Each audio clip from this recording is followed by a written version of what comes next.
आपको कभी कभी सही स्टॉक में आपका इन्वेस्टमेंट होता है तो उतना पोजीशन साइज नहीं होता है, कभी कभी पोजीशन साइज बहुत ज़्यादा होता है तो वो स्टॉक परफॉर्म नहीं करता है। Regret is the permanent feeling in the market. अगर आप लो तो रिग्रेट, नहीं लो तो रिग्रेट, बेचो तो रिग्रेट, नहीं बेचो तो रिग्रेट। वो है। तो देखो, जब भी एंट्री होगा ना तभी आपको पता नहीं है कि ये 10 रुपये का स्टॉक 0 होने वाला है, हाँ।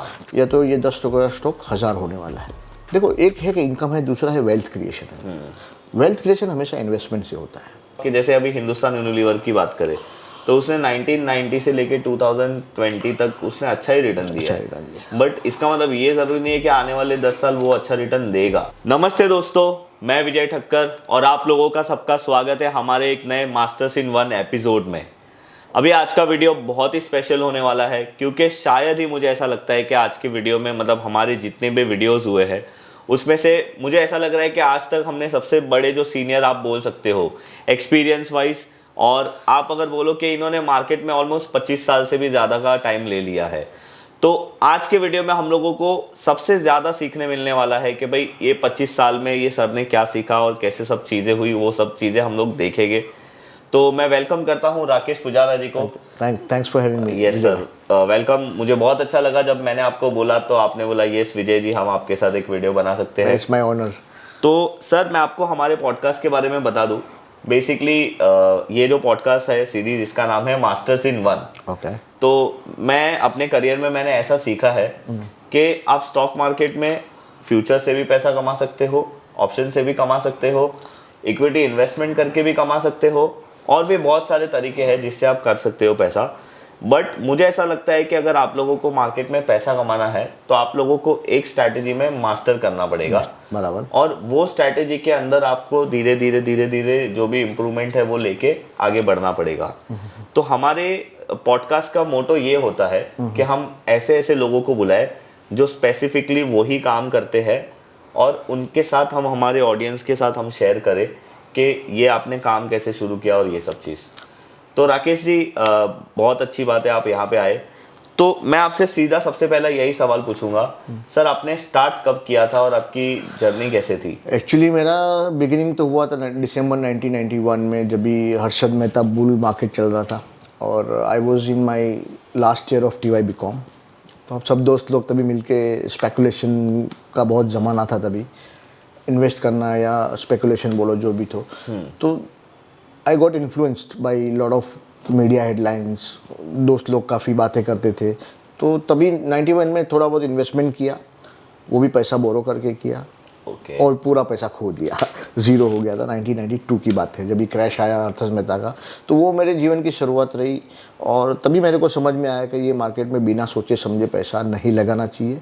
और वहाँ से जर्नी चालू हुआ। बीच में 6, 7, 8 साल फिर डिफरेंट कॉर्पोरेट जॉब्स किए in finance department. I am professionally qualified ICWA as a accounts manager, finance manager, काफ़ी जॉब्स किए। और 99 में फिर मैंने एक ब्रोकिंग फर्म ज्वाइन किया। वहाँ मोटा मोटी मैंने 20 साल काम किया, और वहाँ पर ही मेरा पूरा जर्नी मैंने सीखा। जो भी इन्वेस्टमेंट है या ट्रेडिंग है या ऑप्शंस है, जो भी है, रूल बेस्ड, सिस्टम बेस्ड जो भी था, वहीं पे मैंने सीखा। और 2018 में मेरा खुद का कंपनी मैंने फ्लोट किया, called compounding wealth advisors. We are SEBI registered investment advisors. और अभी हम इन्वेस्टर को इन्वेस्टिंग सॉल्यूशंस और ट्रेडिंग सॉल्यूशंस दोनों rule based, algorithm based provide करते हैं। और यही आज का हमारा टॉपिक भी यही रहेगा। हम एक्सप्लोर करेंगे कि कैसे सिस्टमेटिक वे में इन्वेस्टमेंट किया जा सकता है, क्योंकि इन्वेस्टमेंट की जर्नी में मैंने खुद काफ़ी स्ट्रगल किया। समझ में नहीं आ रहा था कौन सा स्टॉक पिक करे, कौन सा करे नहीं करे। News views information so much overdose, fundamental analysis, balance sheet पढ़ो, ये पढ़ो। तो आज का जो भी हमारा कॉन्वर्सेशन है, जो कॉन्वर्सेशन के अंत में जो सिस्टम हम बताएंगे, it is outcome of that struggle that has happen for 2 decades। तो 2 decade का जो निचोड़ है वो आज हम देने जा रहे हैं। तो I would request your audience to pay attention and believe me, आज जो हम देने जा रहे हैं it might change their life forever. Okay. तो सर मतलब मैंने अभी आपसे सुना कि आप रूल बेस्ड की बात कर रहे हो, rule based investing, rule based trading. तो जनरली मुझे पता नहीं है, जितने भी लोग आप लोग देख रहे हो स्टॉक मार्केट में काम करते हो, क्या आप लोगों ने आपका कोई ट्रेडिंग रूल बनाया है, क्या आप लोगों ने आपका कोई इन्वेस्टमेंट का रूल बनाया है? और सर मैं आपको मेरी पर्सनल बात करूं तो मैं भी 12 साल से मार्केट में हूँ। वाह। बट सच में आपने सही बोला कि स्टार्टिंग में 6-7 साल तो मैंने भी स्ट्रगल किया, क्योंकि क्या होता है ना सर, हम कभी देखते हैं कि टीवी में कोई चीज़ आ गई दिखा रहे, हम वो खरीद लेते हैं, इन्फ्लुएंस हो जाते हैं। हाँ। कभी हम जब भी मैंने ट्विटर स्टार्ट किया था आज से 6 साल पहले, Okay. तब तो मैं सिर्फ ट्विटर पे लोगों को देखने के लिए आया था। सेम हियर तो मुझे ऐसा लगता था कि अरे यार, एक बंदा है ऑप्शंस के ट्रेड दे रहा है, क्या सही चीज़ है। तो मैं हमेशा ये सोचता था कि वो कैसे ये समझ पाता है कि ये ऑप्शन में मूवमेंट आने वाली है। उसके बाद फिर मैंने उसको देखना बंद कर दिया, मैंने किसी और को देखा। मतलब मैं हर 2-2 महीने में लोगों को चेंज करता था। तो वो क्या होता था ना, मेरी भी ट्रेडिंग स्टाइल ऐसे ही चेंज होती रहती थी। बट जब से मैंने ये समझा कि मुझे क्या करना चाहिए, मुझे क्या पसंद है, किस में मुझे शांति मिलती है, क्योंकि बहुत बार ऐसा होता है, आपके साथ भी होता होगा, कि हम पोजीशन ले लेते हैं, मार्केट बंद हो जाता है, और फिर जब तक नेक्स्ट डे मार्केट खुलता नहीं है तब तक हम लोग पोजीशन की ही एंजाइटी में रहते हैं कि क्या होगा क्या होगा क्या होगा। तो कभी कभी तो पेपर प्रॉफिट गिन लेते हैं जो कभी हाथ में नहीं आता है फिर। हाँ, और पोजीशन ले ली और उसके बाद पता चला कि ग्लोबल मार्केट नीचे है, तो रात को नींद भी नहीं आती थी। तो मैं हमेशा ये सोचने की कोशिश करता था कि क्यों ना मैं कुछ ऐसा सिस्टम बनाऊं जिसको करने के बाद मैं रात को चैन से सो पाऊं। और मुझे पोजीशन लेने के बाद अगर आपको टेंशन हो रहा है तो फिर मतलब ही क्या है उसका।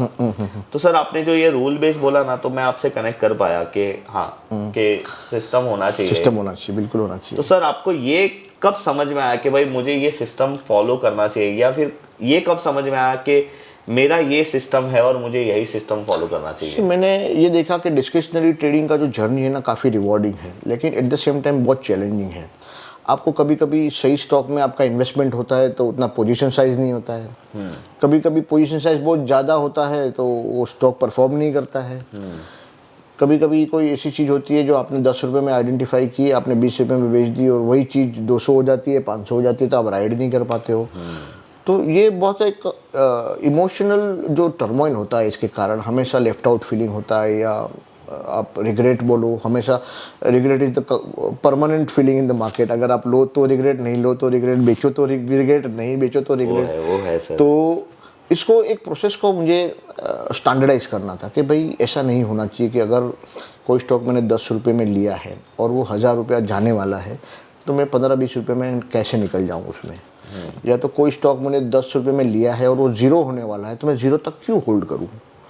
तो ये मेरी लाइफ में बार बार हुआ, काफ़ी टाइम हुआ। इसके लिए फिर मैंने सोचा कुछ रूल बेस कुछ बनाते हैं, जिससे ये जो प्रॉब्लम है, ये प्रॉब्लम को कैसे सॉल्व किया जाए। मैथमेटिकली बोलो, सिस्टमेटिकली बोलो, एल्गोरिथमिक वे बोलो, जो भी आप नाम दे दो, क्वांटिटेटिव बोलो, टेक्निकल बोलो।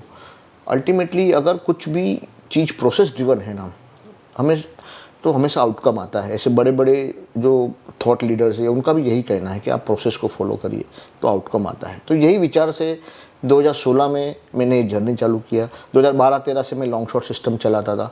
इन्वेस्टमेंट का जो ये सिस्टम है जो आज हम डिस्कस करने वाले हैं, वो 2016 में एक मैंने बुक पढ़ा था, अनहोली ग्रेल्स करके, by Nick rice. Very very readable book, मैं रिकमेंड करता हूँ, करिए। तो वहाँ पर ये सिस्टम मैंने देखा कि भाई इन्वेस्टमेंट सिस्टम भी रूल बेस हो सकता है। तभी तक तो अपना ऐसा लगता था कि भाई चार्ट देखो, ये देखो, टेक्निकल स्टडीज़ करो, लॉन्ग शॉट्स करो, लेकिन इन्वेस्टमेंट भी रूल बेस्ड हो सकता है। तभी मुझे रियलाइज़ हुआ, and then we coded that system, और काफ़ी टाइम से मैं यूज़ भी कर रहा हूँ। अभी काफ़ी उसका इम्प्रोवाइज वर्जन अभी हम यूज़ कर रहे हैं, लेकिन आज जो हम देने जा रहे हैं वो वही सिस्टम के बारे में बात करेंगे, ताकि अपन रूल बेस्ड अप्रोच को एक्सप्लोर कर सकें। तो सर, आपने बताया कि भाई कोई 10 रुपीज़ का स्टॉक है, 1000 भी जा सकता है। बट मेरे मन में तो हमेशा यही एक डाउट होता है कि ऐसा मेरे साथ भी बहुत बार हुआ है। हमने भी बहुत बड़े बड़े साल के ब्रेकआउट्स में ट्रेड लिया है, और हम 100% के रिटर्न में कभी कभी एग्जिट हो जाते हैं, और वो स्टॉक 200, 300, 400% भी चला जाता है। पर सर, मेरे लिए ये प्रॉब्लम आती है ना कि हम लोग कैसे वो टाइम पे ये पता लगा सकते हैं कि ये स्टॉक इतना ऊपर भी जा सकता है। तो देखो, जब भी एंट्री होगा ना, तभी आपको पता नहीं है कि ये 10 रुपये का स्टॉक 0 होने वाला है, हाँ, या तो ये 10 रुपये का स्टॉक 1000 होने वाला है। आपको ये पता है कि 10 रुपये का जो स्टॉक है उसमें मेरा एंट्री क्राइटेरिया जो भी है ना, उसके हिसाब से एंट्री आया है। करेक्ट। अभी उसमें स्टॉप लॉस होगा या स्टॉक बढ़ेगा, ये पता नहीं है। इसके लिए दोनों प्रोसेस को, स्टॉप लॉस के प्रोसेस को एग्जिट के प्रोसेस को और ट्रेलिंग स्टॉप लॉस के प्रोसेस को रूल बेस करना ज़रूरी है, so that you can ride the winners. तो आगे हम बताएंगे कुछ एग्जाम्पल के साथ कि कैसे कैसे काफ़ी कम प्राइस में ये सिस्टम ने स्टॉक पिक करा और काफ़ी टाइम तक खड़ा रहा। बीच बीच में स्टॉक्स 50-50% भी गिर जाते हैं टॉप से, लेकिन देखो कोई भी स्टॉक्स की मल्टी बैगर जर्नी, आप कोई भी अच्छे स्टॉक्स जो 10 गुना, 20 गुना, 30 गुना, 50 गुना, 100 गुना, 1000 गुना हुए हैं, आप उसकी जर्नी नोट करना, वो हमेशा बीच में 30-30, 40-40% टॉप से गिरते हैं। तभी आपके पास ऐसा मैकेनिज्म होना चाहिए कि विदाउट बीइंग फियरफुल आप कैसे उसको होल्ड कर पाओ।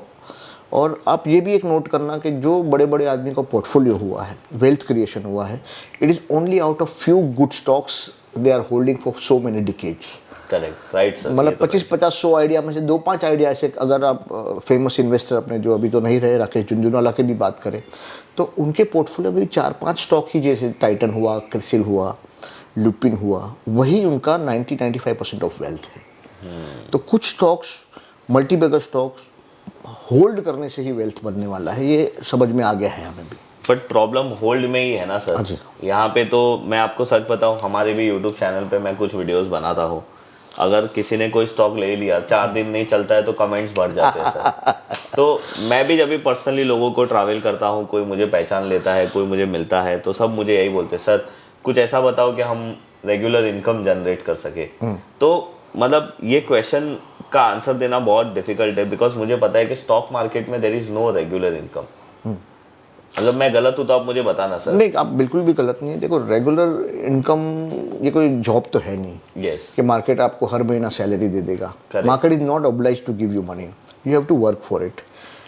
आपको ऐसा कुछ ढूंढना पड़ेगा जो आपको कंसिस्टेंसी दे इन टर्म्स ऑफ इनकम। देखो, एक है कि इनकम है, दूसरा है वेल्थ क्रिएशन है। वेल्थ क्रिएशन हमेशा इन्वेस्टमेंट से होता है।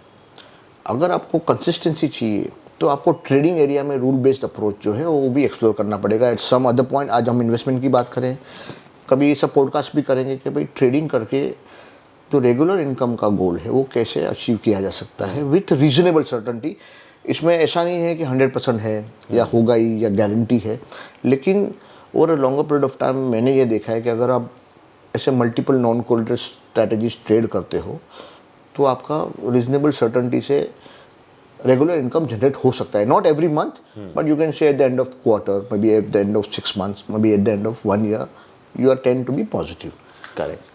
तो चलिए सर, अभी मैं बहुत एक्साइटेड हूँ आपका सिस्टम देखने के लिए। बिल्कुल। क्योंकि मेरे को लग रहा है हमने 1 महीने पहले भी बात किया था और हमने डिस्कस किया था कि हम लोग ये बात करेंगे।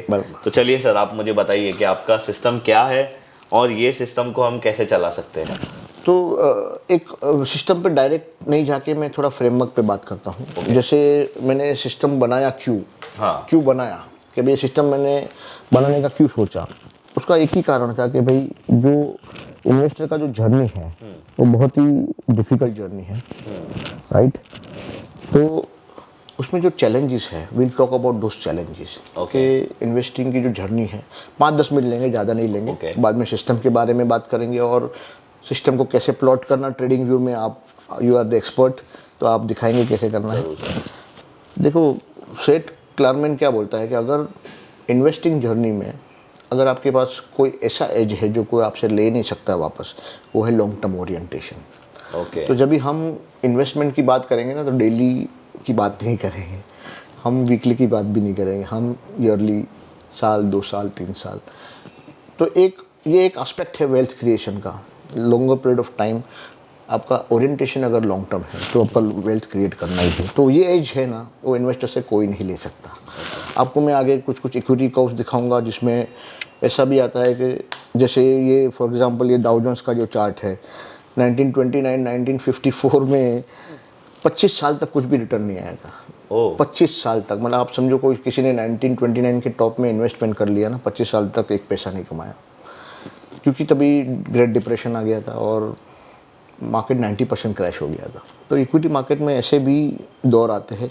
ऐसा दौर वापस रिपीट हुआ 1966-82 में, जब भी high inflation, high interest rate था, 16 साल तक नो रिटर्न। जापान में ये हुआ 1989 में, टॉप हो गया, 34 ईयर्स अभी भी वो टॉप नहीं ब्रेक हुआ। तो हमने बैक टेस्ट किया कि अगर समझो जापान में कोई 1989 में SIP चालू करता तो कितने साल में ब्रेक इवन करता? आप बताइए, आप खाली अंदाज लगाइए। SIP में नॉर्मली अपना एक्सपेक्टेशन क्या रहता है, 2 साल 3 साल 5 साल में ब्रेक इवन। बट आपने तो बोला कि उसने अभी तक ब्रेक ही नहीं किया है। नहीं चलो, SIP में तो डॉलर कॉस्ट एवरेजिंग होता है, ओके तो चलो 34 ईयर्स में रिटर्न नहीं आया। लेकिन कोई SIP में करता है तो नीचे ज़्यादा एवरेज होते जाता है, एवरेज होते जाता है, तो it is likely to break even earlier than lump sum. ठीक है, ओरिजिनल है वो। It took 23 years to even break even okay the SIP। तो ऐसे कभी कभी मोड़ आते हैं जो एडवांस इकोनॉमी में आते हैं। अपना इकोनॉमी ग्रोइंग है तो इट इज़ लेस लाइकली कि अभी अगले 10-15 साल में ऐसा होगा, लेकिन एट सम पॉइंट अपनी लाइफ में भी ऐसा होगा। बीच बीच में 40-50% मार्केट घटते, जैसे अपन ने कोविड में भी एक्सपीरियंस किया। 100% राइट। मार्केट 35% इंडेक्स गिर गया था, स्टॉक्स तो 50-60% गिर गए थे। तो ये investing is a game of endurance, the pain of drawdowns. तो आपको ये एंड्योर करना है, तब जाके पैसा बनेगा, ऐसे ही नहीं बनेगा। इक्विटी में आप 3 तरीके से इन्वेस्ट कर सकते हो। एक है ETF जो इंडेक्स एक्सचेंज ट्रेडेड फंड्स है। सेकेंडली आप म्यूचुअल फंड जो इक्विटी में इन्वेस्ट करते हैं उसके थ्रू जा सकते हो। और तीसरा तरीका है डायरेक्ट आप स्टॉक पिक कर लो, Correct. खुद ही स्टॉक पिक कर लो।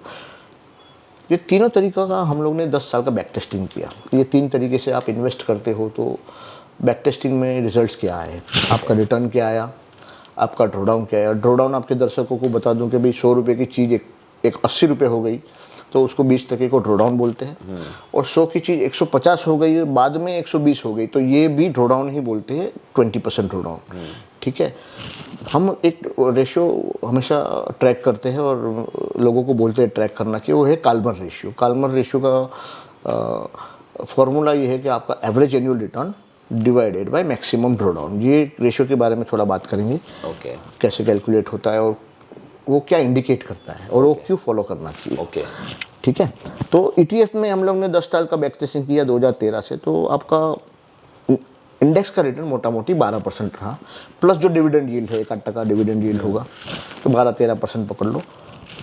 इंडेक्स 2020 में घटा 39%, तो ड्रॉडाउन हो गया 39। So 12 divided by 39 is equal to 0.31। ये आपका हो गया काल्मर। अगर ये आप इंडेक्स में इन्वेस्ट नहीं करते, अच्छे से अच्छे म्यूचुअल फंड में इन्वेस्ट करते, जो इक्विटी में इन्वेस्ट करते हैं, तो आपका पे ऑफ क्या रहता है। तो ये बैक टेस्टिंग हम लोगों ने किया, तो आपका पे ऑफ रहता है 18% रिटर्न। उसमें भी मार्च 20 में 34% आपको ड्रॉ डाउन आया। तो जो तीसरा तरीका है इन्वेस्टमेंट का, वो है direct equity. If you are a very good stock picker, जैसे विजय भाई की तरह अगर आप भी अच्छे स्टॉक पिकर हो तो आपका रिटर्न ऐसा 28% आ सकता है। लेकिन वो भी मार्च 20 में 45% ड्रॉ डाउन। आपने भी पोर्टफोलियो एक्सपीरियंस किया होगा। 100%। मेरा तो 60% से भी ज़्यादा नीचे चला गया था एक बार को। तो ये एक हकीकत है कि इक्विटी इन्वेस्टमेंट में return to drawdown ratio बहुत फेवरेबल। बहुत सारे लोग मुझे ये पूछते हैं कि कोविड में आपका स्टॉप लॉस हिट हुआ क्या, तो मैंने उनको मैं आंसर मतलब एक दिन ऐसा लोअर सर्किट लगा कि क्या मेरे पास अगर 10 स्टॉक भी है ना तो उसको बेचने का भी टाइम नहीं मिला मेरे को। मतलब आदमी पैनिक में था तभी। कोई पैनिक है, मैं मेरे सामने सर्किट लग के बंद हो गया मार्केट। क्या जैसे करेंगे? तो तीनों का मैंने रेशियो कैलकुलेट किया कि चलो रेशियो क्या आता है। तो ETF का रेशियो 0.31। काल्मर ऐसा है कि हायर द काल्मर बेटर। ठीक है, जो म्यूचुअल फंड से आप इन्वेस्ट करते हो उसका काल्मर है 0.54, लास्ट 10 साल की बात कर रहे हैं। और जो डायरेक्ट स्टॉक पिकिंग है उसका काल्मर है 0.62। ठीक है, लेकिन यही चीज़ अगर आप सिस्टमेटिक इन्वेस्टमेंट करते हो, जो हमारा एक स्मॉल केस है, जो हम लोग ने स्मॉल केस के प्लेटफॉर्म पे हम लोग ने लॉन्च किया है, उसका हम लोग ने 10 साल का डेटा चेक किया कि अगर ये 10 साल पहले ये सिस्टम चलता तो उसका रिटर्न क्या होता और उसका ड्रॉडाउन क्या होता। तो उसका रिटर्न 40 और ड्रॉडाउन 24, तो उसका काल्मर 1.67 होता। तो अभी तक हम लोग ने जो भी प्रेजेंटेशन देखा या जो भी डिस्कशन किया, उसका निष्कर्ष ये है कि डायरेक्ट इक्विटी इन्वेस्टमेंट है ना, वो ज़्यादा रिवॉर्डिंग है compare to other ways of, but उसमें चैलेंजेस भी बहुत ज़्यादा तो है। एक काल्मर जितना ज़्यादा उतना अच्छा बेसिक बेटर है। ओके बिल्कुल बेटर है। तो ये तो इन्वेस्टमेंट में आप समझो, अगर एक के ऊपर काल्मर है ना, तो मतलब बहुत ही अच्छा गिना जाता है। तो ये CWR मल्टीकैप मोमेंटम ग्लैडिएटर का काल्मर है हमारा 1.67। ओके ये इक्विटी की जो चैलेंजेस है ना, वो हम लोग ने कैसे उसको सॉल्व किया, इसके बारे में बात करें। सबसे पहले तो इक्विटी में इन्वेस्टमेंट में क्या क्या चैलेंजेस आते हैं उसके बारे में थोड़ा मैं ब्रीफ कर देता हूँ। मुझे तो ये चैलेंज आता है स्टॉक कौन सा सिलेक्ट। जी हाँ, आपको स्टॉक का आता है, वो भी चैलेंज मैंने उसको, आपको सेक्टर का नहीं, सबसे पहले तो आपको स्टॉक मतलब सेक्टर ही हो गया ना सर, अगर आपने राइट ठीक है। स्टॉक ही सिलेक्ट नहीं किया तो ऑब्वियसली आप आपको right विचार sector आता है आज फेड इंटरेस्ट रेट कितना बढ़ाने वाला है, घटाने वाला है, कल क्या खुलेगा मार्केट, इन्फ्लेशन क्या रहने वाला है, यूरो जोन क्या करने वाला है, क्रूड का सब भाव, चीज का चिंता रहता है। Global macros, industry tailwinds headwinds. जैसे अभी आईटी का टाइम अभी बहुत time बहुत से खराब चल है, रहा हाँ। लेकिन इलेक्ट्रिकल व्हीकल का टाइम बहुत अच्छा है। तो एक आम आदमी कैसे पता करेगा करेक्ट। कि टीसीएस बहुत अच्छा कंपनी, इन्फोसिस बहुत अच्छा कंपनी, लेकिन टाइम खराब चल रहा है उसका। हाँ जनरली मैं आपको बताता हूँ लोग कैसे इन्वेस्ट करते हैं। मैं जितने लोगों से मिला हूँ कि टीसीएस ने 10 साल में तो अच्छा रिटर्न दिया है, तो अभी भी 10 साल में आना। और हो सकता है तभी इंडस्ट्री हेडविंड आ गया और मतलब हम लोग रिटर्न। पास्ट रिटर्न को देख के बिल्कुल, किसी बिल्कुल। भी स्टॉक की, जैसे अभी हिंदुस्तान यूनिलीवर की बात करें तो उसने 1990 से लेके 2020 तक उसने अच्छा ही रिटर्न दिया अच्छा है। रिटर्न दिया, बट इसका मतलब ये जरूरी नहीं है कि आने वाले 10 साल वो अच्छा रिटर्न देगा। बिल्कुल। जैसे आईटीसी बहुत फेमस मीम्स हो गए थे कि काफी सालों से रिटर्न ही नहीं दे रहा था, 200 से तो वो ऐसा तो सब लोग ने रिडिक्यूल कर दिया, सब लोग ने अपने पोर्टफोलियो से निकाल दिया, और बाद में अभी वो 2.5 टाइम हो गया बॉटम से। राइट। तो ये सब चैलेंजेस है कि आप एक तो कौन सा स्टॉक लेना, फिर सबसे बड़ा यूनिवर्स क्या रखना है यार। 5,000 स्टॉक है बॉम्बे स्टॉक एक्सचेंज में, कौन सा स्टॉक आप लोगे यूनिवर्स में। Correct. 2,200 स्टॉक है मोटा मोटी एनएससी में। ग्लोबल मैक्रो देखो, इंटरेस्ट रेट एनवायरनमेंट क्या, कौन सा इंडस्ट्री चलेगा नहीं चलेगा, बिजनेस के फंडामेंटल क्या है, कौन सा क्वार्टरली रिजल्ट, कौन कॉल, मैनेजमेंट क्वालिटी, कितना झमेला है। फंडामेंटल अगर आपको ट्रैक करना है तो अच्छे से अच्छे एनालिस्ट, इतना मतलब बड़े बड़े इंस्टीट्यूशन में बिलीव में सेक्टर एनालिस्ट होते हैं, कंपनी एनालिस्ट होते हैं, ठीक है, 50-50 100 जन होते हैं, फिर भी उनका मार्केट प्रेडिक्शन गलत जाता है। आप सर म्यूचुअल फंड का ही देख लो। हाँ, अंडर परफॉर्म फंड में तो सर बेस्ट से बेस्ट फंड मैनेजर्स है और उनके पास तो टीम है पूरी, फिर भी इंडेक्स को कभी कभी बीट नहीं कर पाते। बैलेंस फंड का रिटर्न देखे तो मेरे ख्याल से 10-12% रहता है। तो वही मैं, ये सारी डायरेक्ट काफ़ी चैलेंजेस हैं। जैसे अभी आपने बोला कौन सा स्टॉक लूँ, कभी लूँ, चलो मुझे मालूम है कि आईटीसी अच्छा है, लेकिन आईटीसी अगर मैंने आइडेंटिफाई कर लिया ना 3 साल पहले, तो 3 साल तक कोई रिटर्न नहीं था। अभी जैसे रिसेंटली डिफेंस वाले स्टॉक इतने हाँ, इतना तो चल मेरे को तो ऐसा लगता था ये सारे स्टॉक कभी चलेंगे चलेगा। अभी आरबीएनएल किसने सोचा था, 20 रुपया चलता था उसका भाव, बराबर, किसने सोचा था कि 130 हो जाएगा। 20 से 130 तो हमारे एक सिस्टम जो मल्टी कैप मूवमेंट अपना एवरेस्ट 10 है, उसने आरबीएनएल में 46 रुपीज़ से इन्वेस्टमेंट किया हुआ है, क्योंकि ये रूल बेस्ड है। हमको पता नहीं है आरबीएनएल क्या है क्या नहीं करता है। कभी लेना, हाँ कितना लेना, राइट। स्टॉक आइडेंटिफाई किया तो कितना, 2,000 लूँ, 5,000 लूँ, 10,000 लूँ, जनरली लार्ज कैप में लोग ज्यादा भरोसा करते हैं और स्मॉल कैप लूँ, लार्ज कैप लूँ, मिड कैप मिड लूँ। कैप लू। कभी तक मैं खड़ा रहूँ, 10 रुपये में लिया, कब तक खड़ा रहूँ भाई। सबसे बहुत हार्ड एग्जिट है। आप कोई भी स्टॉक को खरीद लीजिए, सबसे हार्ड मुझे तो एग्जिट ही लगता है। बिल्कुल बिल्कुल। तो ये सब हम रूल बेस करेंगे अभी, अगली जो सिस्टम में जो देने जा रहा हूँ, ये सब चीज़ों का आंसर है ना रूल्स में आएगा। मेरा लॉसेस में कभी बुक करूँ, कभी मैं एग्जिट लूँ, कभी मैं स्टॉप लॉस करूँ, कभी मैं एंट्री करूँ, कौन से स्टॉक में एंट्री करूँ, ठीक है। यस, तो डायरेक्ट इक्विटी में अगर आप इन्वेस्ट करते हो ना, तो कोई भी हाइपोथेसिस होता है ना, उसको वैलिडेट करना बहुत मुश्किल होता है। जैसे हम लोग ने बैक टेस्टिंग किया, वैसे डायरेक्ट इक्विटी अगर डिस्क्रिशनरी बेसिस पे करते हैं तो वैलिडेट करना बहुत मुश्किल होता है उसे। प्लस इमोशनल टर्मोइल, हमेशा जो मार्केट ऊपर नीचे होता है तो आपका ग्रीड, फियर, ये वो सब, ये सारे चैलेंजेस डायरेक्ट इक्विटी में है। प्लस जो सबसे बड़ा डिफ़िकल्ट टास्क है ना, वो है टाइमिंग द मार्केट। मतलब पूरी दुनिया लगी पड़ी है मार्केट को टाइम करने में। मैं आपको मेरा एग्जांपल बताता, आपने ये चीज़ बोली था तो मुझे एक चीज़ याद आई। मेरे यहाँ पे एक कस्टमर आए थे हमारे, उन्होंने मुझे बोला कि विजय मेरे को स्टॉक मार्केट मतलब मेरे को इन्वेस्ट करना है। तब निफ्टी कुछ 16,000 चल रही थी, तो मेरे को कोविड के बाद की बात है, तो उन्होंने मुझे बोला कि 16,000 चल रहा है, अभी तो मार्केट बहुत ऊपर है, थोड़ा नीचे गिरेगा बाद में। फिर 18,000 हो गया। फिर वापस उनका फ़ोन आया, अरे विजय अभी तो 18,000 हो गया। मैंने सर देखो आप ही डिसाइड करो, मैं क्या बोलूँ आपको अभी। तो बोलते नहीं रुकते थोड़ा रुकते, ऐसे करते करते अभी 20,000 ऑलमोस्ट आ गए। और सर मतलब ये एक नॉर्मल प्रॉब्लम है, क्योंकि हमको ये नहीं पता है ना कि टॉप क्या है, बेस क्या है, और जब मार्केट गिरता है तब तो हम ऐसा सोचते हैं जो है वो भी निकाल लो। अभी आपने जो बोला ना उसका मेरे पास सार है। ओके 30 साल का वेल्स फार्गो का रिसर्च है, लास्ट 30 साल का उन्होंने रिकॉर्ड चेक किया। S&P का रिटर्न 10.65 है लास्ट 30 Okay, साल का हाँ। एवरेज, बट एक आम इन्वेस्टर के हाथ में खाली 7.13 आया। हाँ, मतलब 3.5% कम आया। क्यों आया? वही टाइमिंग के चक्कर में। मतलब एक्सचेंज हो गया। सर मैं तो बोलता हूँ फिर भी ये डेटा कहाँ से निकाला, ज्यादा है सर, 7 पॉइंट भी ज्यादा मिला है, वही बोल रहा हूँ। क्योंकि यहाँ पे तो अभी तक इन्वेस्टर सोच रहा है 16,000 से 20,000 तक के डालू कि नहीं डालू। दूसरा मैंने एक इंटरेस्टिंग वही रिपोर्ट में मैंने डेटा देखा कि अगर लास्ट 30 साल में S&P का रिटर्न समझो 7.82 था, तो अगर 30 साल मतलब कितना, करीबन 7,500 दिन, 7,500 दिन में से अगर टॉप 50 डेज का रिटर्न निकाल दिया जाए ना, तो आपका रिटर्न नेगेटिव है। तो किसको पता है टॉप 50 कभी आने वाला है। ठीक है।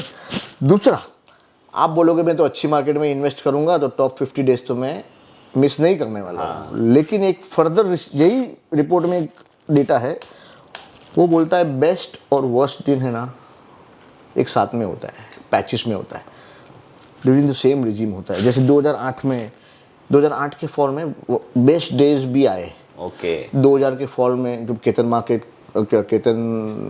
पारेख वाला जो क्रैश हुआ, जो पूरा .com बबल्स जिसको बोलते हैं, वो पैचेस में भी वर्स्ट और बेस्ट डेज साथ में आए। 2008 में भी वर्स्ट और बेस्ट डेज साथ। तो अगर आप 2008 का पैच अवॉइड करना चाहते हो तो आपको बेस्ट दिन भी छोड़ना पड़ेगा। तो ये डिफ़िकल्टी है टाइमिंग की। तो सबसे बड़ा जो इश्यू है ना, वो भी हम एल्गोरिथम के थ्रू सिस्टमैटिक वे में सॉल्व किए हैं, वो अपन आगे डिस्कस करेंगे। ठीक है। ये 2 ट्वीट है जो मैं पढ़ना चाहूँगा, जिसमें बोला है कि after 2000 the Nasdaq had 16 bear market rallies. कितना? 16 एवरेजिंग 22.7%। मतलब अगर इंडेक्स आप समझो 25% बढ़ गया, 22% बढ़ गया, तो it looks like a bull market, right? बहुत बड़ी बात है। हाँ बट ये कभी हुआ मालूम है? When Nasdaq was continuously falling, ultimately ऊपर से 78% घटा तभी बॉटम हुआ, और बीच में 16 रैली आई, हाँ, मतलब ये 20 which is greater than 10%, which was averaging around 22%। तो ये बहुत जर्नी आसान नहीं है। मशीन एक सॉल्यूशन है जो ये रिपोर्ट में मुझे मिला। अगर आप बेस्ट और वर्स्ट डेज दोनों अवॉइड कर लेते हो ना, टॉप 50 वर्स्ट और टॉप 50 बेस्ट, वो अगर वो अवॉइड कर लेते हो तो आपका रिटर्न बेटर हो सकता है। और ये होता है जनरली व्हेन मार्केट ज़्यादा वॉलेटाइल होता है तभी। तो कोई वॉलेटिलिटी बेस्ड फिल्टर डाल के, ऐसा कुछ तो भी रूल बेस्ड बना के आप अपना टाइमिंग भी इम्प्रूव कर सकते हो और रिटर्न भी इम्प्रूव। ये एरिया ऑफ रिसर्च है जो अभी तक हम भी कर रहे हैं, और मुझे लगता है एनी सीरियस इन्वेस्टर को ये करना चाहिए। तो that can improve their risk adjusted return. ठीक है। तो सिस्टमेटिक इन्वेस्टमेंट के फ़ायदे क्या है? ये जो भी झमेला है ना, वो सबका आंसर है systematic investment. Universe of stocks पहले से ही डिसाइडेड है। जैसे हम लोग ने हमारे जो स्मॉल केसेस है, cwa.smallcase.com पे आप जाके पोर्टफोलियो चेक कर सकते हो, उसमें हमने यूनिवर्स पहले से ही डिफाइन किया हुआ है कि भाई ये स्मॉल केस 1500 स्टॉक को ट्रैक करता है, या ये स्मॉल केस जो है वो NSE 500 को ट्रैक करता है, कोई NSE ऑल कैप को ट्रैक करता है। तो एक यूनिवर्स जो सबसे इम्पोर्टेंट है कि कौन सा यूनिवर्स को ट्रैक करना है, स्टॉक्स कौन सा बाई करना है, एंट्री एग्जिट सब रूल ड्रिवन है। पोजीशन साइजिंग भी रूल ड्रिवन है, जो सबसे मोस्ट इंपॉर्टेंट है। पोजीशन साइजिंग जहाँ लोग मार खा जाते हैं। Risk management, money management. देखो एंट्री और स्ट्रैटेजी एक चीज़ है, दूसरा मनी मैनेजमेंट और रिस्क मैनेजमेंट है, करेक्ट, जिसके कारण आपका रिटर्न बेटर हो सकता है। बट सर एक बीच में आपको टोक रहा हूँ सर, ये रूल बेस जो है, अगर समझो आपने मेरे को रूल लिख के दिया तो फॉलो तो मुझे ही करना है। फॉलो तो आपको करना है। देखो मेरे को फॉलो करने का फ़ायदा हो रहा है, इसके लिए मैं फॉलो कर रहा हूँ। इसके लिए मैं मेरे क्लाइंट्स को भी एडवाइस करता हूँ कि रूल बेस्ड अप्रोच करिए। बट मैंने ये देखा है अनफॉर्चुनेटली लोग रूल तोड़ देते हैं। नहीं करते सर। इसका इसका कोई सोल्यूशन नहीं है इसका बिल्कुल कोई सोल्यूशन नहीं है। अगर आप खुद ही आपके दुश्मन हो तो आपको कोई हेल्प नहीं कर सकता। क्योंकि जब मैंने देखा है 1 महीने आपके स्टॉप लॉस हिट होते हैं कंटिन्यूसली, तो you stop believing the system, ये सिस्टम बेकार है, इसको हटाओ, क्या है ये मतलब ये बट आई थिंक यही चीज़ है। अगर अगर सर 20 साल 25 साल से ये चीज़ कर रहे हैं, इतना कॉन्फिडेंटली बता रहे हैं और आपको ये सारा डेटा बता रहे हैं, तो सिर्फ इसलिए नहीं बता रहे कि भाई हमको सिर्फ ये वीडियो बनाना था। The point is very much clear कि आज राकेश पुजारा है तो ये सिस्टम के वजह से है, और भी बहुत सारी चीज़ें हैं, बट ये सिस्टम भी वो फॉलो करते हैं। तो जस्ट आपको एक बात मैं बोलना चाहता हूँ, मैंने सर को ये बीच में टोका है कि अगर आप किसी का भी सिस्टम फॉलो करो, मेरा करो, सर का करो, किसी का भी करो, बट फॉलो उसको मतलब ऐसे करो कि वो आपका भगवान है, राइट? टू द टी करना चाहिए, 100% करना चाहिए। कुछ भी चीज़ हाफ हार्टेड करेंगे तो रिजल्ट नहीं आता है, हमेशा फुल ऑन ही करना चाहिए। तो क्या करता है, ऑटोमेटिकली डाइवर्सिफाइड पोर्टफोलियो बन जाता है। ओके, सेक्टर एग्नोस्टिक पोर्टफोलियो बन जाता है। ये रूल्स के कारण आपको ट्रैक नहीं करना है कौन सा सेक्टर लेना नहीं लेना, ऑटोमेटिकली जो सेक्टर में मूवमेंट होगा वो सेक्टर में आपकी एंट्री हो जाएगी। ओके, ठीक है, ऐसा हो सकता है कि एक सेक्टर के बहुत सारे स्टॉक आ जाए, पॉसिबल है। क्योंकि जब भी सेक्टर रैली चलता है तो सब स्टॉक्स में सिग्नल आने लगते हैं, लेकिन सिंस आपका एक फिक्स पोजीशन साइजिंग है कि भाई एक स्टॉक में 2% से ज़्यादा नहीं डालेंगे या 3% से तो जब ये पोर्टफोलियो फुल हो जाता है तभी कैप हो जाता है। सिग्नल ज़्यादा भी आएंगे तो आपको इग्नोर करना है उसको। ओके। तो इट टेक्स केयर, जो सेक्टर चलेगा ना उसका ओवरवेट ऑटोमेटिकली हो जाएगा, आपको सोचना नहीं है ओवरवेट अंडरवेट। ओके, क्योंकि प्राइस एक्शन हो रहा है, हम प्राइस एक्शन को ट्रैक कर रहे हैं, प्राइस मूवमेंट है तो उसके पीछे पीछे अपना भी एंट्री हो जाता है। तो ये पूरे जो प्रॉब्लम था वो हमने कंपाउंडिंग वेल्थ एडवाइजर CWM उसको शॉर्ट फॉर्म में बोलते हैं, CWM ने कैसे सॉल्व किया, पूरा अप्रोच प्रोसेस ड्रिवन कर दिया। ठीक है, कोई भी डिस्क्रिप्शन नहीं। What are we are using quantitative parameters, technical analysis and price action concept. कोई फंडामेंटल इनपुट नहीं है, कोई रॉकेट साइंस नहीं है। अच्छा, मतलब हम इन्वेस्टमेंट को कर रहे हैं but with the price action. मतलब ये बहुत ही यूनिक है और बहुत ही रिसेंट फिनोमिना है, वर्ल्ड वाइड फेमस है, इंडिया में बहुत नई चीज़ है लेकिन करने लायक है। This are early days and अगर आप परफॉर्मेंस भी देखें ना तो लास्ट 1.5-2 साल 3 साल में क्वांट फंड का ही परफॉर्मेंस अच्छा आया है कंपेयर टू अदर फंड्स। वो तो सब आप लोग स्मॉल केस के वेबसाइट में जाके चेक कर लेना, बट जस्ट हम आपको एक आइडिया देना चाहते हैं कि कैसे चलता है ये सिस्टम। बिल्कुल। तो ये सिस्टम में विनर्स को हम राइड करते हैं थ्रू रूल्स, और लूजर से मतलब 10 रुपये का चीज़ 0 तक इंतज़ार नहीं करता है, और 10 रुपये का चीज़ 20 रुपये में भी नहीं निकल जाता है, वो जब तक बढ़ता रहेगा तब तक खड़ा रहेगा। तो विनर्स को राइड करते हैं और टेक्नोलॉजी का भी यूज़ करते हैं। जैसे आपको पोर्टफोलियो आपका बनाना है तो एवरी वीकेंड आपको एक ईमेल आ जाता है आपके अकाउंट में, आपको खाली क्लिक करना है यस मेक पोर्टफोलियो, तो इतना आसान है, पोर्टफोलियो भी आपका बन जाता है। तो ये टेक्नोलॉजी का काफ़ी उपयोग किया है, बैक टेस्टिंग के लिए भी उपयोग किया है, डेटा क्रंचिंग के लिए उपयोग किया है, एल्गोरिथम बनाने के लिए किया है, और काफ़ी रोबस्टनेस सब चेक्स किया हुआ है। और ये हमारा जो स्मॉल केस का जो डेटा है हम लोग ने जो बैक टेस्टेड किया है उसका ये स्लाइड है कि भाई क्या रिटर्न है क्या, देखिए बैक टेस्टिंग है, लाइव हुआ है 22 मार्च 2023 से ही, तो आप उस वेबसाइट पे जाके लाइव रिटर्न ट्रैक कर सकते हो। करेक्ट। 6 का 6 स्मॉल केस कंबाइन किया तो क्या कर्व बनता है, देखो इम्पोर्टेंट है। देखो उसका 29% CAGR, 32% average, 20% drawdown, 1.5 Calmar, very good, सब बराबर है। लेकिन देखिए एक्सपोजर कितना है, 68% of the time it is in the market, मतलब ये 32% टाइम मार्केट से बाहर रहता है। अच्छा, मतलब एक्टिविटी का तो पैसा है लेकिन इन एक्टिविटी का भी पैसा है, मेरे ख्याल से उसका ही ज़्यादा। मतलब इट्स इम्पॉर्टेंट कि आप कभी आप मार्केट में नहीं हो, जो टाइमिंग का इशू है ना इससे सॉल्व हो जाता है। ओके, कौन से टाइम, जैसे कोविड के क्रैश के पहले काफ़ी पोर्टफोलियो ऑलरेडी स्टॉप लॉस हो चुका था। तो पूरा जो क्रैश होता है ना तभी जो भी आपका पोर्टफोलियो गिरता है, अगर आपका एग्जिट हो चुका है तो इतना आपको हिट नहीं लगता। तो जो ये आउट परफॉर्मेंस आ रहा है ना वो एग्जिट रूल के कारण आ रहा है। करेक्ट। आप लेकिन ये देखो कि मैंने 2011 से इक्विटी का प्लॉट किया है, ये देखिए 2018 से लेके 2020 के मिडिल तक, जुलाई अगस्त तक कोई रिटर्न नहीं था। तो ऐसे टाइम पे तो बहुत मुश्किल हो जाती होगी। तभी आप सोचने लगते हो ये सिस्टम चलता है क्या, नहीं चलता है, मुझे नहीं लगता है, 2.5 साल से रिटर्न नहीं है, फलाना ढिमका, दुनिया मतलब दुनिया भर के विचार आते हैं। और ये टाइम पे दूसरे के सिस्टम चलते हैं तो और डाउट कभी और किसी ने पैसा बनाया तो और अपनी जान जलती है, क्या क्या ये हमारा तो पड़ोसी कमा रहा है मैं नहीं कमा रहा हूँ। बाद में देखो ये आता है 2020 के बाद जो इक्विटी रैली आया उसमें जो मतलब जो इसने पूरा जो 2-2.5 साल का पाप था सब धो दिया। तो आपको अगर ये इक्विटी को चाहिए ना ऊपर जाता हुआ, तो ये जो साइडवेज का है ना 2-2.5-3 साल का, वो आपको सहन करना है। This is the pain which you need to endure to receive the return. बहुत ही इंपॉर्टेंट है ये कि आप समय बिताएं मार्केट में और रूल बेस्ड अप्रोच करें। अभी हम आते हैं सिस्टम पे, जो सिस्टम हम रूल के साथ आपके ऑडियंस को देने वाला है। मेरा उनसे गुजारिश है कि अगर आप सिस्टमेटिक वे में ये फॉलो करेंगे और इसको सफिशिएंट टाइम देंगे तो मेरा दावा है ये अच्छा पैसा बनाएगा आपके लिए। तो खाली ये है कि इन्वेस्टमेंट का गेम है, आपको टाइम देना पड़ेगा और rules to the T follow करना पड़ेगा। ये सिस्टम मैंने जैसे बताया, निक राज करके जो बहुत ही फेमस इन्वेस्टर है, वे चलाते हैं 30 सालों से, 30-32-35 सालों से, और 30% रिटर्न ऑस्ट्रेलियन मार्केट में उन्होंने जनरेट किया है। ग्रेट। लाइव वो खुद यूज़ करते हैं, उनकी बुक है अनहोली ग्रेल्स करके, आप वहाँ जाएंगे तो उसमें भी ये सिस्टम उन्होंने बताया हुआ है। यूनिवर्स ऑफ स्टॉक क्या है? NSE लिस्टेड लिक्विड स्क्रिप्ट्स, जो हमारे हिसाब से 1500 है। मतलब इसमें थोड़ा जो पेनी स्टॉक्स होते हैं या इलिक्विड होते हैं या ऑपरेटर ड्रिवन टाइप्स जो स्टॉक्स होते हैं वो हम लोग ने निकाल दिए हैं। 1500 स्टॉक मोटा मोटी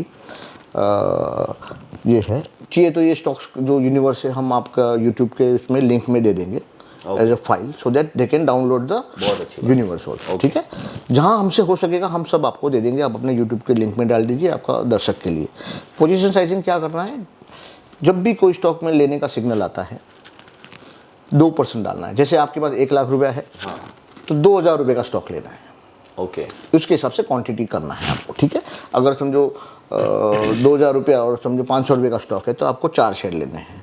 50 रुपये का स्टॉक है तो 40 लेना है, ऐसा। करेक्ट। ठीक है। एंट्री रूल्स क्या है? ये वीकली सिस्टम है, तो आप पूरा वीक कुछ नहीं करेंगे। देखो इसमें ब्यूटी क्या है मालूम है? पूरे हफ्ते में आपको 5 मिनट काम करना है। तो ये कोई भी हाउसवाइफ भी कर सकती है, कोई प्रोफेशनल भी कर सकता है, बिजनेसमैन भी कर सकता है, कोई ऑटो ड्राइवर भी कर सकता है।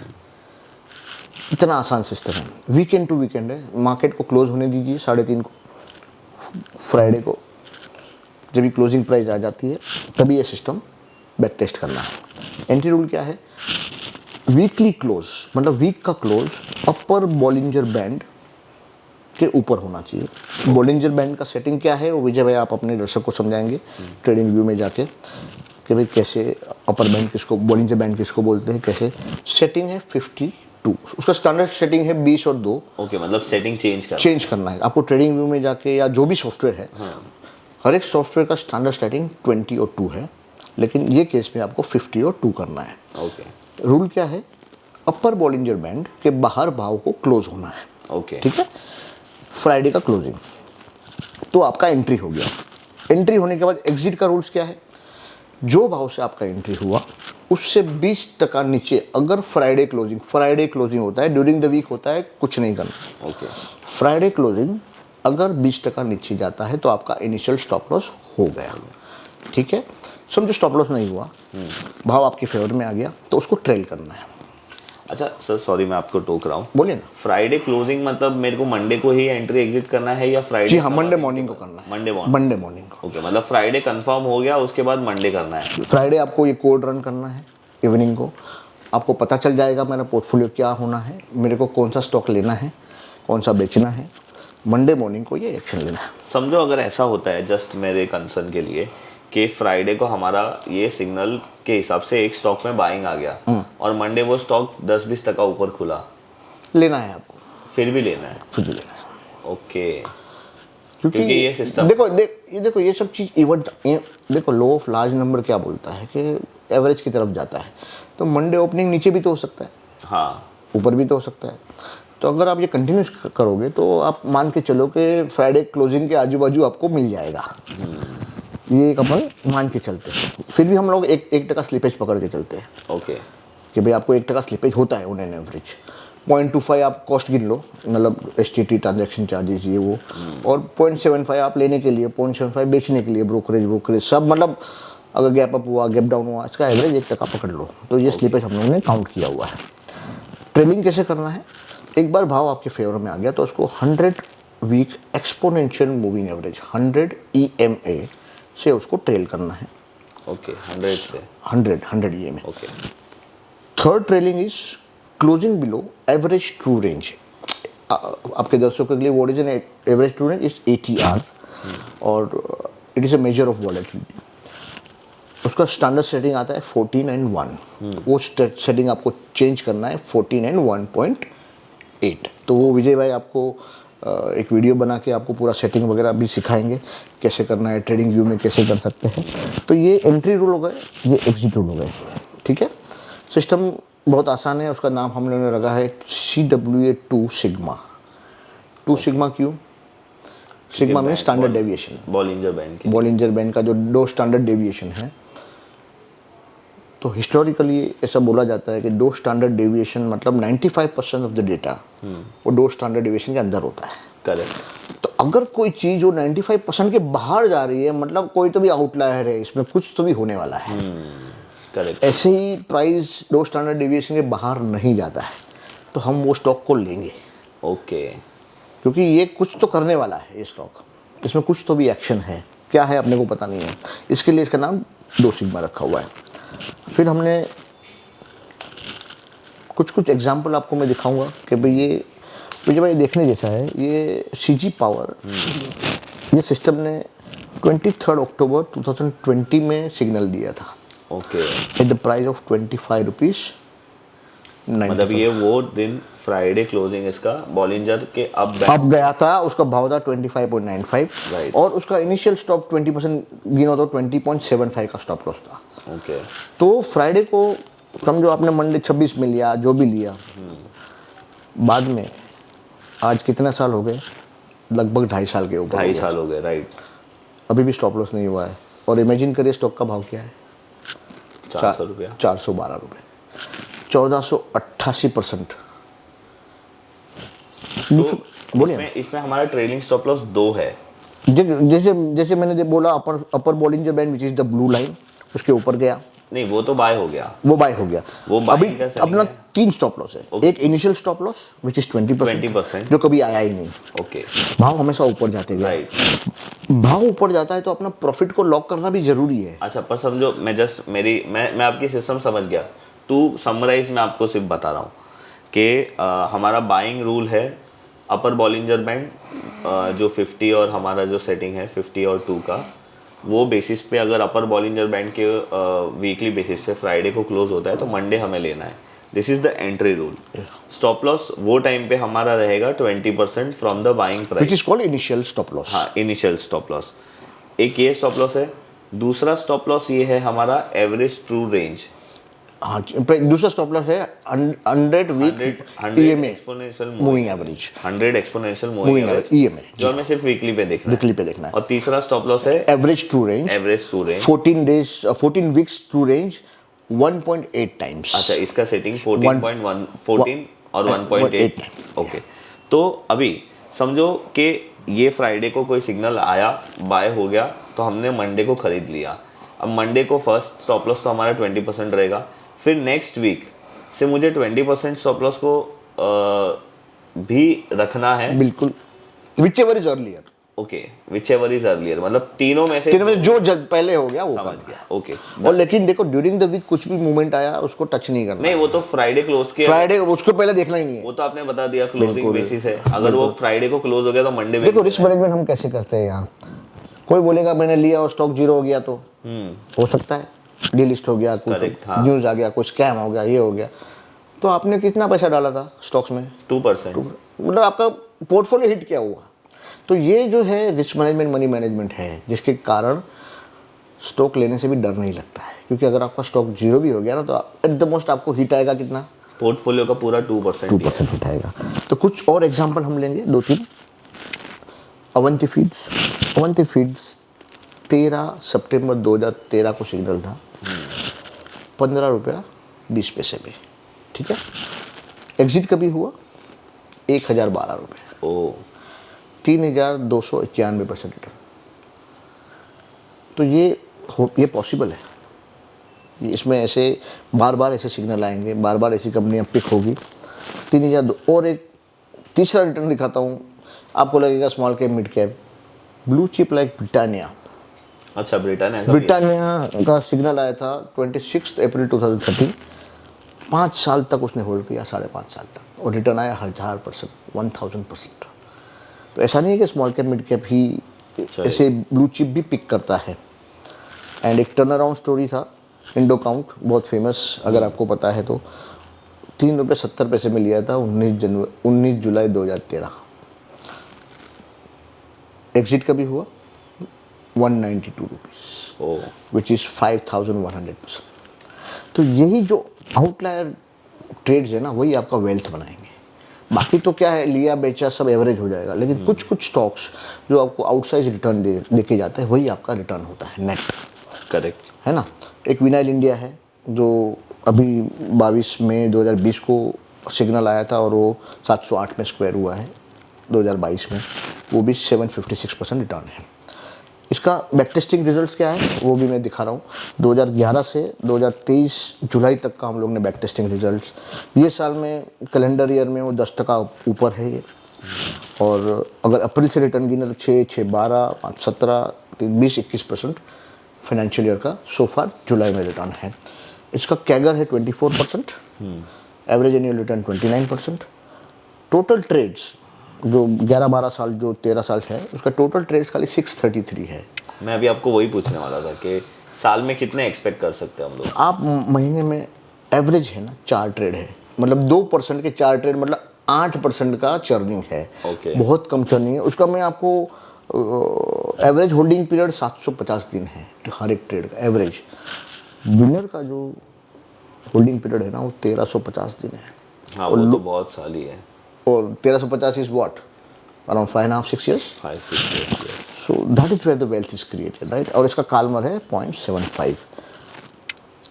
उसका as per back test current holding क्या है, एस्कॉर्ट्स जो सीजी पावर जो अभी भी खड़ा है, हाँ, कुछ कुछ स्टॉक 300% ऊपर है, कुछ 189%, कुछ नेगेटिव भी है, वीआईपी क्लोजिंग नेगेटिव है। ये उसका करंट होल्डिंग है, जो आप करीबन 50 स्टॉक। आरवीएनएल इसने 116 में अभी लिया है, और अभी 128 का भाव है। और कुछ कुछ चीज़ें फ्लैट है, कुछ नीचे है, कुछ ऊपर है। तो ये वाले सिस्टम में तो स्टॉक, नंबर ऑफ स्टॉक्स बहुत हो जाएगी मतलब। तो 50 स्टॉक हो गए ना, फिर 50 आपको फिर अगला सिग्नल लेना नहीं है। आप जब तक जगह खाली नहीं होता है तब तक नेक्स्ट सिग्नल ओके। नहीं लेना है। क्योंकि देखो बुल मार्केट में तो हर एक में सिग्नल आएगा, हर एक चीज़ तो ले नहीं सकते। हाँ, इसके लिए तो सबसे बड़ा यूनिवर्स आपको नक्की करना है कि ये 750 या 1500 स्टॉक, उसमें से भी 50 स्टॉक हो गया तो फिर मैं ना पेट भर गया। अभी जब मैं तक कोई दूसरा एग्जिट नहीं होता है नया exit बिल्कुल, जब तक जगह खाली नहीं होता है तब तक नहीं लेना है। हम लोग स्लिपेज सेंसिटिविटी भी किया कि अगर 1% स्लिपेज होता है तो क्या, और 2% स्लिपेज हो गया तो क्या, तो थोड़ा रिटर्न टेपर हो जाएगा। फिर भी एज तो है सिस्टम में, अगर स्लिपेज आपका डबल भी हो गया तो। एवरेज होल्डिंग पीरियड 750 डेज है, लेकिन एवरेज विनिंग ट्रेड का होल्डिंग पीरियड है 1365 दिन, वही सबसे इम्पोर्टेंट है। एंड लूजिंग का है। तो इसको ये टैक्स एफिशिएंट भी है। क्यों टैक्स एफिशिएंट है? क्योंकि आप जो स्टॉप लॉस होता है ना, वो शॉर्ट टर्म है, तो शॉर्ट टर्म लॉस आपको कैरी फॉरवर्ड मिलता है, और लॉन्ग टर्म में लॉस, हाँ लॉन्ग टर्म में जो प्रॉफिट का स्लैब है वो कम है। तो very very tax efficient also. तो यहाँ पर मेरा प्रेजेंटेशन ऑफकोर्स खत्म होता है। पॉडकास्ट में एक ब्रेक ले रहा हूं आप लोगों को सिर्फ बताने के लिए कि जो यहाँ पे वीडियो में जो सर इंडिकेटर के बारे में बात कर रहे हैं, मतलब सर ने क्या बोला था कि बॉलिंजर बैंड के अपर बैंड को ब्रेक करेगा तो बाय होना चाहिए। उसके बाद स्टॉप लॉस, हमारा पहला स्टॉप लॉस 20% का रहेगा। फिर 100 EMA हमें लगाना है और ATR लगाना है। ATR की सेटिंग भी सर ने चेंज की है यहाँ पे। तो जैसे सर ने प्रॉमिस किया था कि ये इंडिकेटर सर आपको डायरेक्टली बना के दे देंगे, तो मैंने सिर्फ इसीलिए ये वीडियो में थोड़ा 1 मिनट का पॉज लिया आप लोगों को बताने के लिए कि ये वीडियो में जो सर ने इंडिकेटर के बारे में और जो भी सेटिंग्स के बारे में सर ने बताया है ना, वो इंडिकेटर सर ने बना के हम लोगों को पर्सनली दिया है, और ये इनवाइट ओनली मोड पे है। तो अगर आप लोगों को ये इंडिकेटर चाहिए आपके ट्रेडिंग व्यू में, तो आप लोगों को मैंने नीचे डिस्क्रिप्शन में है ना ये वाला एक गूगल फॉर्म दिया है जिसका नाम है CWA टू सिग्मा, ये इंडिकेटर का नाम राकेश जी ने इसको ये दिया है, CWA 2 सिग्मा। तो अभी ये इंडिकेटर क्या है कि ये पब्लिकली सब लोगों को हम नहीं दे रहे हैं, मतलब बेसिकली सर नहीं दे रहे हैं, ये सिर्फ उनको ही देना चाहते हैं सर जो ये फॉर्म भरेगा। तो अभी आप लोगों को क्या करना है, ये गूगल फॉर्म भरना है जहाँ पे आप लोगों को आपका ईमेल आईडी, नाम, मोबाइल नंबर और आपका ट्रेडिंग व्यू का यूज़र नेम। अभी आपका ट्रेडिंग व्यू का यूज़र नेम आपको कहाँ मिलेगा, आप ट्रेडिंग व्यू में जाओगे और यहाँ पे देखोगे, जैसे मेरा विजय TH के है, तो आप लोगों को आपका ट्रेडिंग व्यू में जाके आप लोगों का यूज़र नेम आप लोगों को मिल जाएगा। तो अगर आप ये फॉर्म भरते हो और उसके बाद सर की जो टीम है वो वहाँ से एक्सेप्ट करेगी आप लोगों का रिक्वेस्ट, तो आप लोगों को इंडिकेटर्स में जाना है। और जनरली आप इंडिकेटर में जाते हो तो यहाँ पे my script, technical, financial, community script, इतना ही आप लोगों को दिखेगा। पर ये एक्सेप्ट होने के बाद राकेश जी के टीम के साइड से आप लोगों को इनवाइट ओनली वाला स्क्रिप्ट दिखेगा और यहाँ पे आप लोगों को दिख जाएगा CWA 2 सिग्मा। इसको आप लोगों को क्लिक करना है। जैसे आप एक क्लिक करोगे आपके चार्ट में ये इंडिकेटर आ जाएगा और यहाँ पे सर ने एक बहुत अच्छी चीज़ की है, सर ने सारी चीज़ों को यहाँ पे ऑटोमेटेड करके दिया है। अभी मैं आप लोगों को सिर्फ बताता हूँ, ये मैं यहाँ पे एक बार इसका कलर चेंज कर लेता हूँ। अभी देखो यहाँ पे जो आप लोग ब्लू कलर की लाइन देख रहे हो ना, ये अपर बॉलिंजर बैंड है जो सर ने बताई है। ये ग्रीन कलर की जो लाइन है वो हमारा ATR है जो सर ने बताया था। मैं एक बार इसको ओपन करके आप लोगों को बताता हूँ। इनपुट्स में यहाँ पे देखो बॉलिंजर बैंड का जो सेटिंग सर ने बताया था वो 100 EMA सेटिंग ATR वाला, और यहाँ पे 20% का स्टॉप लॉस जब इनिशियल ट्रेड होता है एग्जीक्यूट। तो अभी देखो ये ITC का वीकली टाइम फ्रेम का चार्ट है और यहाँ पे हम लोग क्लियरली देख सकते हैं कि यहाँ पे ये वाले कैंडल ने बॉलिंजर बैंड के अपर बैंड को हिट किया था। उसके बाद नेक्स्ट कैंडल में एंट्री हुई थी। ये ऑरेंज लाइन यहाँ पे दिख रहा है आप लोगों को, ये हमारा फर्स्ट स्टॉप लॉस है। ये रेड लाइन है, ये हमारी 100 EMA है और ये ग्रीन लाइन जो है वो ATR की लाइन है जो सर ने बताई थी। अभी नॉर्मली हम लोग इंडिकेटर्स में ATR डालेंगे ना तो वो ATR हमारा प्राइस में नहीं आता है, इसीलिए सर ने ये इंडिकेटर बना के दिया है। और यहाँ पे आप देख सकते हो ये डैशबोर्ड आप लोगों को दिखेगा कि ये स्टॉक में बाय कब ट्रिगर हुआ था। अगर आप एक क्वांटिटी लेते तो आपका स्टॉप लॉस अभी ATR के हिसाब से, जैसे सर ने बोला है ये वीडियो में कि शुरुआत में हमारा स्टॉप लॉस 20% रहता है, फिर 100 EMA या तो ATR जो भी हमारा अर्लियर होता है वो। तो अभी 420 का यहाँ पे आप देख सकते हो क्या ATR है, इस हिसाब से आ रहा है। और यहाँ पे हम लोगों को ये स्टॉक में कितना % का प्रॉफिट हो रहा है अगर हम एक क्वांटिटी लेते तो ये जो इंडिकेटर है उसकी लिंक हमने हमारे वीडियो के नीचे दी है और मैंने आप लोगों को इसका पूरा प्रोसेस बता दिया। इंडिकेटर आप लोगों को चाहिए तो आप ये इंडिकेटर के लिए वो गूगल फॉर्म भर के आप इसका अप्लाई कर सकते हो। आप लोगों को विदिन 24 आवर्स ये एक्टिव हो जाएगा। तो बस ये इन्फॉर्मेशन देनी थी, इसलिए मैंने ये वीडियो में आप लोगों को बीच में ही बता दिया। अभी आप आगे के वीडियो को एंजॉय करिए। Thank you. तो ये बेसिक सेटिंग थी। अभी सर ने बताया कि एवरेज ट्रू रेंज जो है वो उसका सेटिंग है 14 एंड 1.8। हाँ, बट वो प्राइस में अभी हम नहीं डाल सकते, डिफॉल्ट में यहाँ पे प्राइस में नहीं है, तो आपको हम लोगों को बिल्कुल बेसिकली ये जो हमने इंडिकेटर, ये वीडियो रिलीज होगा उसके पहले पहले आपको ये इंडिकेटर भी मिल जाएगा। तो अभी आप ये वीडियो देख रहे हो तो इसका मतलब ये है कि राकेश जी ने वो इंडिकेटर बना दिया है। तो आपको सिर्फ इंडिकेटर्स में जाके, जो सर का नाम है CWA 2 सिग्मा, उसकी लिंक में नीचे डाल दूंगा इंडिकेटर की, वो इंडिकेटर आपको यहाँ पे अप्लाई कर देना है। तो जो सर कोई भी स्टॉक आप होल्ड कर रहे हो उसमें सिग्नल ऑन है कि नहीं कभी भी चेक कर सकते हो। कोई भी ट्रैकिंग यूनिवर्स में लगा सकते हो, तो उसका हम इंडिकेटर बना के ही डाल देंगे ताकि लोग यूज कर सके। तो थैंक यू सर, आपने ये बताया। बिल्कुल, ये हमारा आज का पर्पस ये था कि लोगों को प्रोसेस ड्रिवन बनाए। थैंक यू सर, अच्छा लगा आपसे बात करके। अभी सर हमारे यहाँ पे है ना, सबसे मैं एक क्वेश्चन ज़रूर पूछता हूँ, वो ये है कि क्या कोई भी नॉर्मल इन्वेस्टर या normal person full time stock market में ट्रेडिंग या इन्वेस्टमेंट कर सकता है, और अगर कर सकता है तो उसको क्या चीज़ का ध्यान रखना चाहिए? बिल्कुल कर सकता है। सबसे पहला देखो, मैंने मेरे बेटे को भी यही फील्ड में लाया हूँ मैं। ओके। तो मुझे कुछ दिख रहा है ना, तभी लाया हूँ उसको। वो भी फुल टाइम ही आता है। अभी तो वो स्टूडेंट है, पढ़ रहा है, लेकिन उसका जर्नी चालू हो चुका है। सर बहुत सारे ऐसे लोग होते हैं ना जो जॉब कर रहे हैं और उनका ये मन होता है कि हम हमारा जॉब छोड़ दें और स्टॉक मार्केट में ट्रेडिंग करना है। नहीं देखो, एकदम ऐसा नहीं। Unless you have a sufficient capital in the bank, unless you endure for 2-3 years without trading income और विदाउट इन्वेस्टमेंट अप्रिसिएशन, जब तक आपके बैंक में उतना पैसा नहीं है तब तक सडन डिसीजन, देखो एकदम इम्पल्सिव होकर डिसीजन नहीं लेना। You have to plan, gradually you can plan. आज टेक्नोलॉजी इतना आगे बढ़ गया है कि सब ऑटोमेटेड है, तो you can continue with your job and still you can make money. ये सिस्टम के लिए तो जॉब छोड़ने की जरूरत भी नहीं। अब फ्राइडे आओ, शाम को मंडे का खाली बोलना, आपको अपडेट मंडे मॉर्निंग 2 मिनट चाहिए, इसके लिए जॉब करने का जरूरत नहीं है। तो what you can do is, आप जॉब कर रहे हो या कोई भी बिजनेस कर रहे हो, उसका जो भी डिस्पोजेबल इनकम है वो आप यहाँ कंटिन्यूसली इन्वेस्ट करते रहिए। प्लस वेरियस ट्रेडिंग सिस्टम्स भी है ऐसे रूल बेस हमारे पास, जो मैं काफ़ी प्लेटफॉर्म पे फ्री दे चुका हूँ, आप मेरे यूट्यूब चैनल पे जाके चेक कर सकते हैं। तो वो भी ऑटोमेट करिए ना, तो आपको जॉब छोड़ने का जरूरत ही नहीं है। देखो एक बैकअप होना जरूरी है, कभी सेटबैक आया ना मार्केट में, साल 2 साल 3 साल, जैसे आपने बताया 2018 से 2000, तो आप कैसे सर्वाइव करोगे? तो सर्वाइवल के लिए कैपिटल होना जरूरी है, बैंक में पैसा होना जरूरी है, एंड्योरेंस होना जरूरी है। देखो कंपाउंडिंग पेपर पे अच्छा लगता है, लेकिन अपनी लाइफ में काफ़ी खर्चे हैं, वो तो है ही, घर लेना है, गाड़ी लेनी है, शादी है, स्टडी का एक्सपेंस है, फिर बच्चा हो गया, उसकी स्कूलिंग है, मतलब ईएमआई आदमी चक्कर में घूमता रहता है। तो वो भी तो चलना है, संसार भी तो चलाना है, खाली इन्वेस्टमेंट थोड़ी करना है, खर्चे भी, लाइफस्टाइल भी है। वो पैसा कमाता है आदमी तो थोड़ा मजे भी तो करेगा, ट्रैवल करेगा, ये करेगा, वो करेगा। तो एकदम फुल टाइम आने के पहले make sure that you have sufficient capital in the bank to endure for 2-3 years, तब जाके आपको फुल टाइम सोचना है। और फुल टाइम का मेरे हिसाब से ऑटोमेशन के बाद जरूरत भी नहीं है, you can continue doing what you are doing since it is rule based. आपको स्क्रीन के सामने स्टेयर नहीं करना है 9 to 3:30। ठीक है सर, थैंक यू सर, बहुत मज़ा आया आपसे बात करके। और मैं आपको एक बात बता दूं, आज हमारे पॉडकास्ट में सबसे सीनियर आप हो। अभी तक हमने उससे ज़्यादा तो मेरे सर।